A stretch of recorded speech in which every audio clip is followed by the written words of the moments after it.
President Herzog and his wife Michal, and the great honorary guests, and headed by our great friend, the President of the United States, President Donald J. Trump.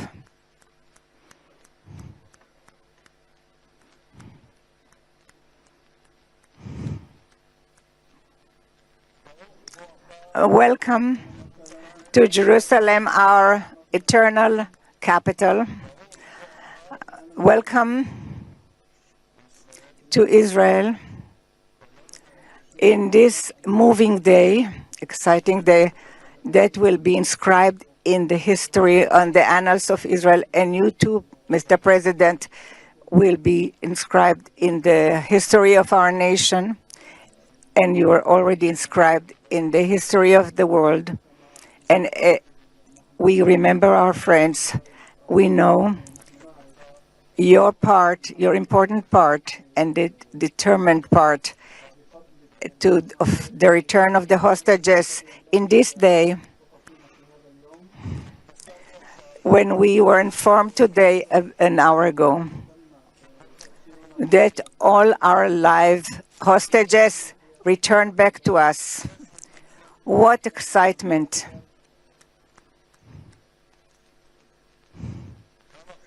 How long we've waited for this moment, and we have committed to return everyone. And I want to thank you personally and on behalf of the whole nation. Thank you, Mr. President, President Trump. Thank you, Mr. President.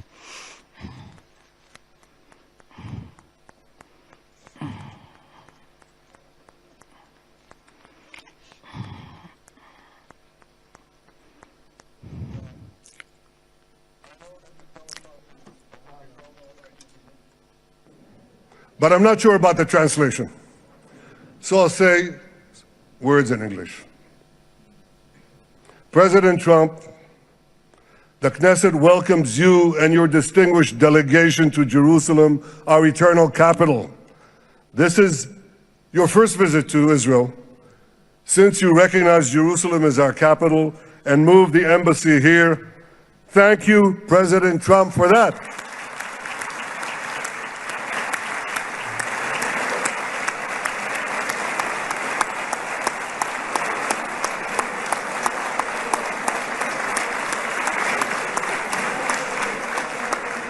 There are many other reasons to thank you since your last visit here.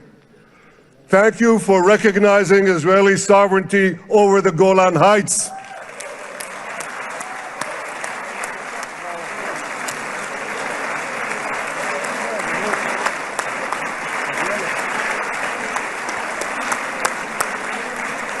Thank you for standing up to the lies against Israel in the United Nations.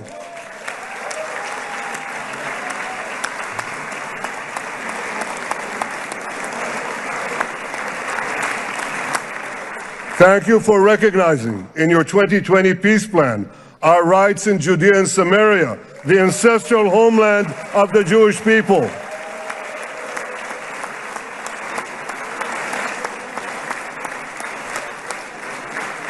Thank you for brokering the historic Abraham Accords. Abraham, Eskemei Avraham.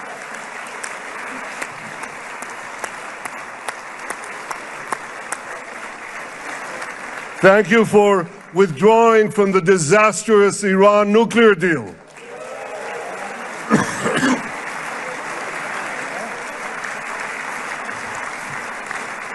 Thank you for supporting Operation Rising Lion and for your bold decision to launch Operation Midnight Hammer. Boy, is that, you got to hear this.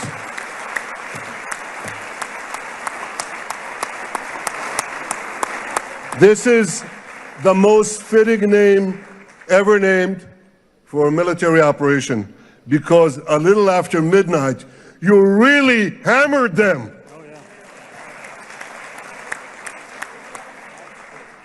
My friends, this is only a partial list. but it's enough to affirm what I've said time and again. Donald Trump is the greatest friend that the State of Israel has ever had in the White House.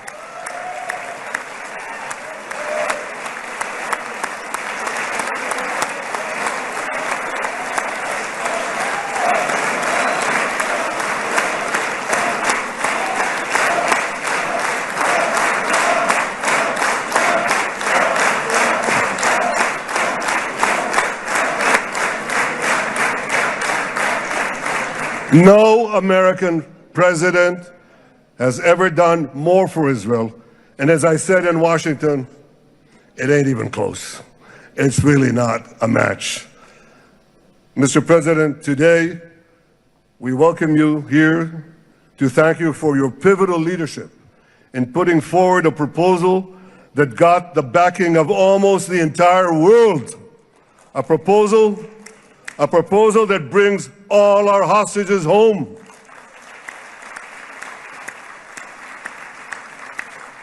A proposal that ends the war by achieving all our objectives.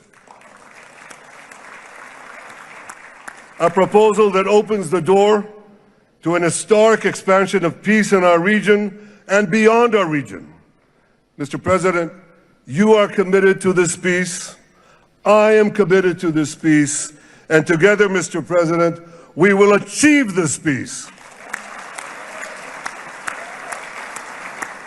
We've done it before. We've done it before in the Abraham Accords, and we'll do it again. Mr. President, today the Jewish calendar marks the end of 2 years of war. That war began on October 7th, on the Jewish festival of Simchat Torah. You always tell me, and you tell the world, remember October 7th. Mr. President, we remember. We remember the thousands of Hamas terrorists who stormed into our towns and kibbutzim. We remember the 1,200 people Hamas savagely slaughtered in cold blood, including dozens and dozens of Americans.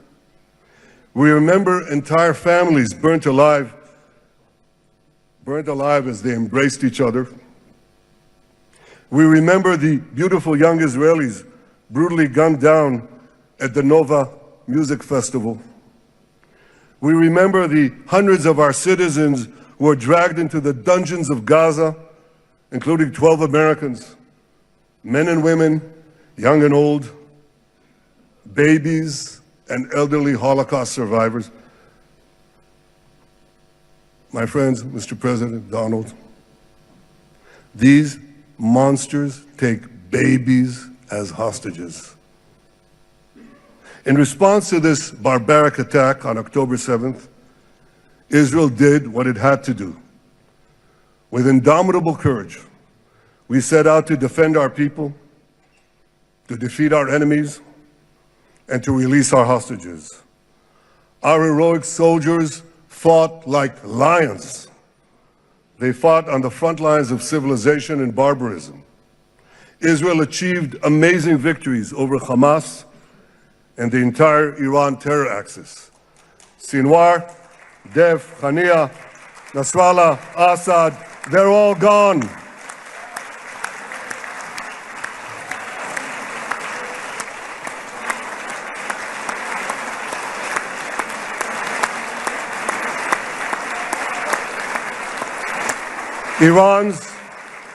Iran's nuclear weapons and ballistic missile program, with your enormous help, Mr. President, rolled back. Half the Houthi leadership wiped out. But the price of this victory, the price of these victories, has been heavy. Nearly 2,000 of Israel's finest were lost, nearly half in battle. They left behind parents, spouses, siblings, and children. Their love and laughter, their promise and potential were lost forever. To the families of our fallen fighters, many of them are here, I say, I know the depth of your pain. I know the inconsolable grief that will accompany you for the rest of your lives.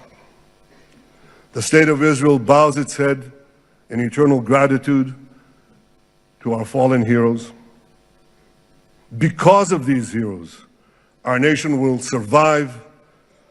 Because of these heroes, our nations will thrive. And because of these heroes, our nation will have peace. Mr. President, thousands of our brave soldiers were also wounded, suffering terrible blows to body and soul. Brave soldiers like Ari Spitz. Ari is an American. Ari is an American Israeli who was injured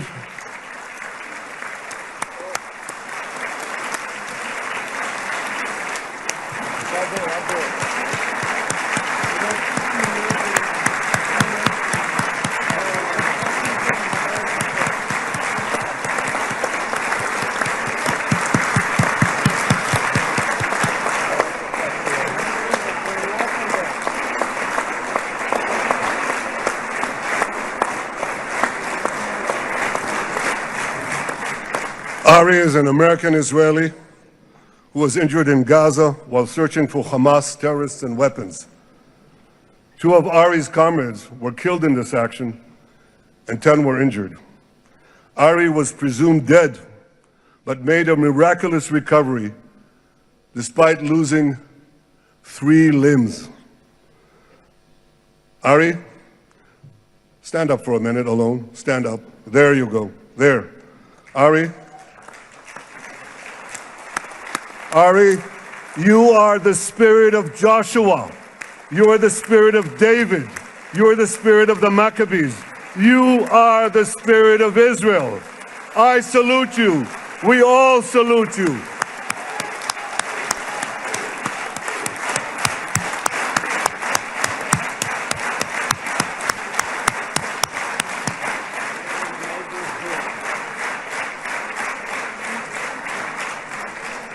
Sabine Tassa of Kibbutz Netiv HaAsara is watching us today from the Israeli consulate in Los Angeles. Sabine lost her husband and her oldest son on October 7th. She is the mother of 3 other boys. 2 of them, Koren and Shai, witnessed their father jump on a Hamas grenade to save his 2 sons. We all saw the film of those 2 boys crying out in pain, "Father is dead. Why? Why did God save me?" Mr. President, my friend Donald, I've seen some very tough things in my life, but I couldn't bring myself to watch those boys suffering again. So I didn't see this film except once. Yet Sabine, their mother, has had the strength and fortitude to show this film across the world. And my wife Sarah and I asked her, "Sabine, how do you do it? Why do you do it?" And she answered, "I do it to show the entire world the monsters Israel is fighting and the justice of our cause." This is what she's doing once again in Los Angeles. Sabine, you can hear me now, so I want to tell you on behalf of all of us, you embody the spirit of our biblical heroines, Deborah, Ruth, and Esther. You too are the spirit of Israel, and we all salute you.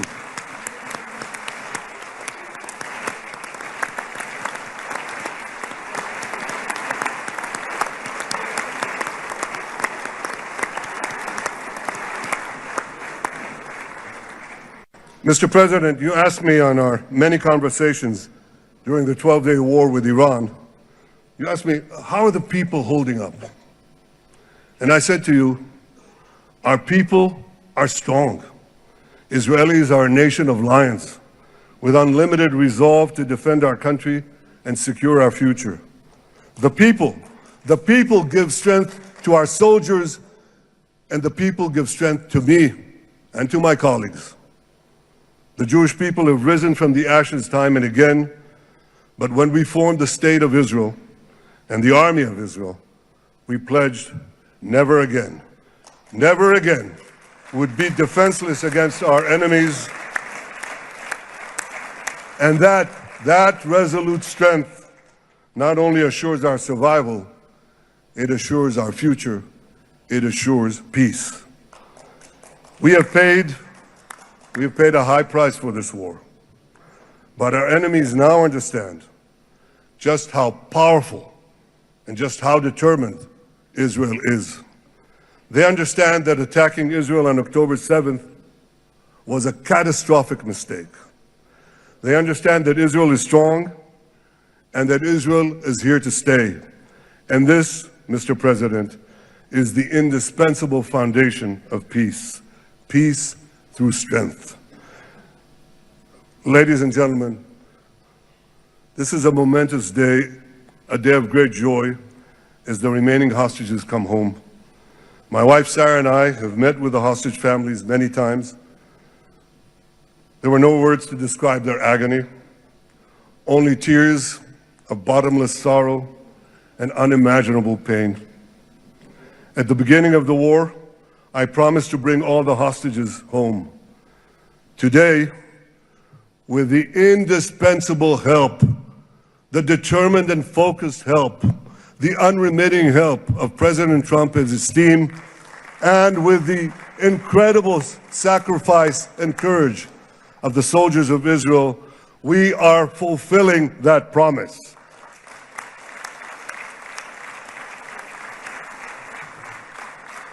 It has been a long journey to get here. In the first week of the war, our brave soldiers put military pressure on Hamas, and the international community put diplomatic pressure on them. This enabled us to secure the release of over 100 hostages. In heroic rescue attempts behind enemy lines, Israel's special forces rescued 8 live hostages and brought back the remains of dozens more. But as time went on, we all know what happened. The diplomatic pressure was turned on its head. More and more governments bought into Hamas's false propaganda. More and more governments succumbed to anti-Semitic mobs in their own countries. They just turned on Israel. They called for us to surrender to Hamas demands, just leave Gaza immediately, they said, end the war without committing to disarm Hamas, without committing to demilitarize Gaza. Had Israel succumbed to those demands, not only would Sinwar, Nasrallah, Assad, and Iran's missile and nuclear program remain intact. Not only that, because in no time, the Hamas killers would be back on the border fence, ready to repeat the horrors of October 7th again and again, as they vowed to do. But just at that point of maximum pressure on Israel, a man named Donald J. Trump was elected President of the United States.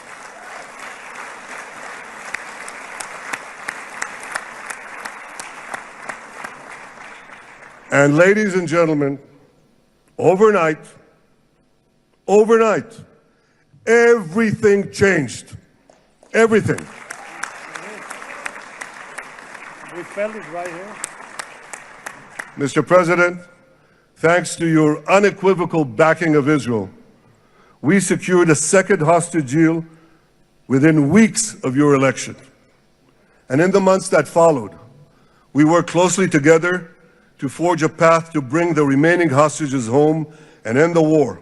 End the war in a way that ensures the disarming of Hamas, the demilitarization of Gaza, and that Gaza would never again pose a threat to Israel.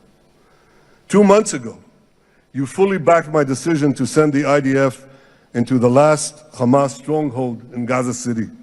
You shared my view that this military pressure would help free the hostages. And despite all the criticism, all the naysayers, we were right. Hamas caved in. And 2 weeks ago, you succeeded in doing something miraculous. You succeeded in doing something that no one believed was possible. You brought most of the Arab world, you brought most of the world behind your proposal to free the hostages and end the war. I want to thank Steve Witkoff, Jared Kushner, and Ron Dermer for their great contribution to this effort.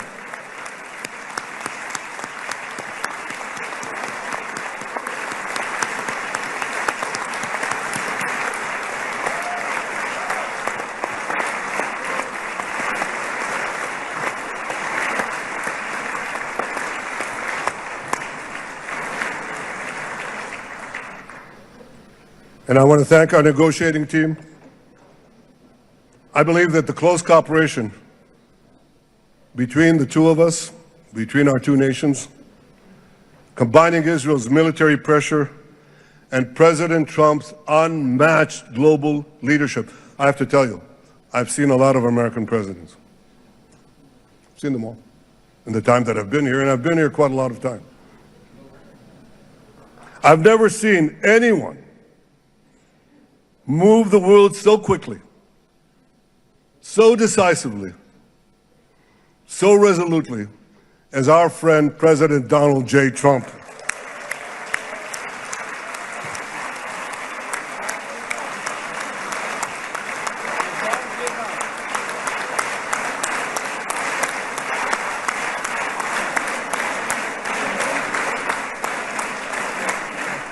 With our military pressure and President Trump's global leadership, we achieved this historic moment. It's a moment of indescribable joy as our nation embraces our sons who are coming home. Mr. President, this week, Jews around the world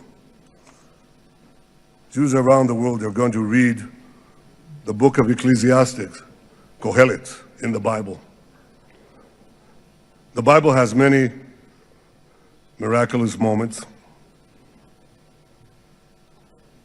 One of them was your decision to bomb Fordo. I think it was a pivot of history because it wasn't meant only to bomb Fordo. That action and your previous action of taking out Qasem Soleimani, the architect of death, I think that changed the balance of power in the world. You brought America back again to the driver's seat.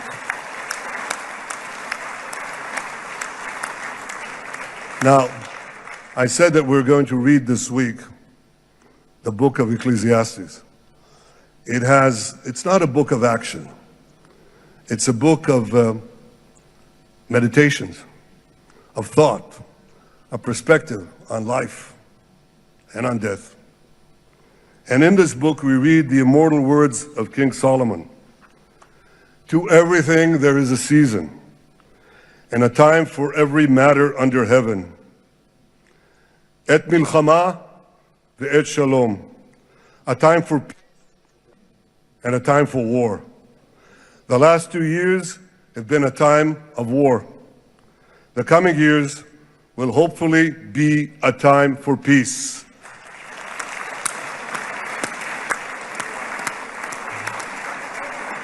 Peace inside Israel and peace outside Israel.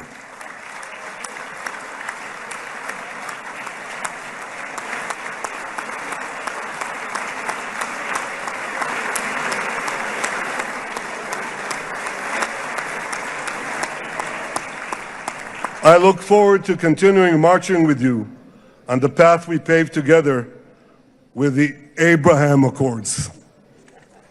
Under your leadership, we can forge new peace treaties with Arab countries in the region and Muslim countries beyond the region. Abraham's children will work together to build a better future, a future that will unite civilization against barbarism, light against darkness, and hope against despair. And my friends, I believe that with President Trump's leadership, this will happen a lot faster than people think.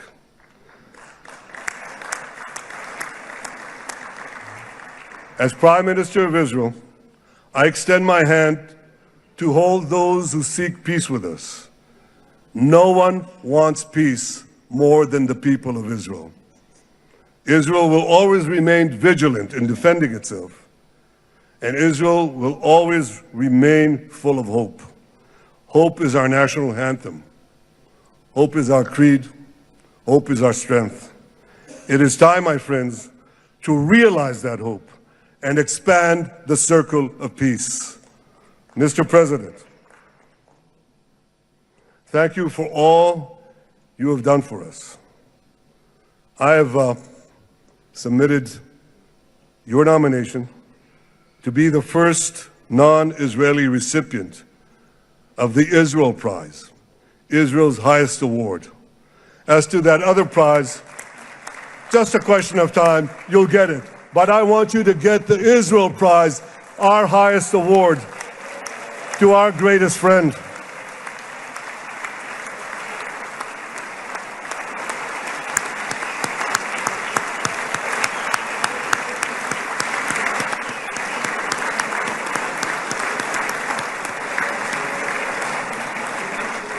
When others were weak, you were strong. When others were fearful, you were bold. When others abandoned us, you stood by our side. On behalf of the government and people of Israel, I thank you for your extraordinary friendship. Thank you for helping bring our hostages home. Thank you for supporting Israel's march to victory. Thank you for paving a path to peace. מכובדי נשיא ארצות הברית, ידידי דונלד. Honorary President, welcome to Israel. Welcome to Jerusalem. Welcome in this exciting day that brought us to this day. May God bless America, may God bless Israel, and may God bless the covenant between our two promised lands. Thank you, Mr. President.